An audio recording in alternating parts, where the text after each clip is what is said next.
Kolar ticket ಕಗ್ಗಂಟು Congress ಅನ್ನು ಕಾಡ್ತಾ ಇದೆ. ಯಾರಿಗೆ ಟಿಕೆಟ್ ಕೊಡಬೇಕು? ಒಂದು ಕಡೆಗೆ ಮುನಿಯಪ್ಪ ಪ್ರಬಲವಾದಂಥ ಲಾಬಿ ಮಾಡ್ತಾ ಇದ್ದಾರೆ. ಆದರೆ ಮುನಿಯಪ್ಪನವ್ರ ಕಡೆಯವರಿಗೆ ನೀವು ಕೊಡಬೇಡಿ ಟಿಕೆಟನ್ನು ಅನ್ನುವಂಥದ್ದು ರಮೇಶ್ ಕುಮಾರ್ ಅವ್ರ ಬಣದ ವಾದ. ಯಾವುದೇ ಕಾರಣಕ್ಕೂ ಕೊಡಬೇಡಿ.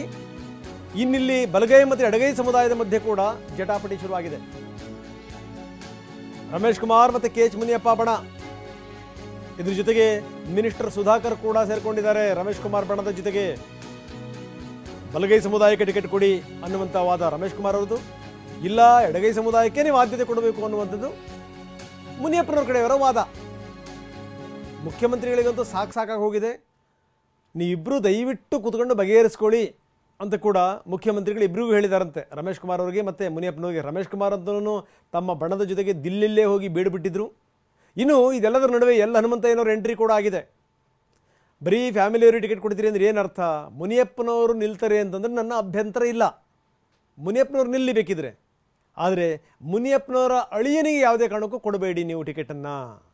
ಟಿಕೆಟ್ ಕೊಡೋದಾದರೆ ನನ್ನನ್ನು ಪರಿಗಣಿಸಿ ಅನ್ನುವಂಥ ವಾದ ಹನುಮಂತಯ್ಯನವ್ರದ್ದು.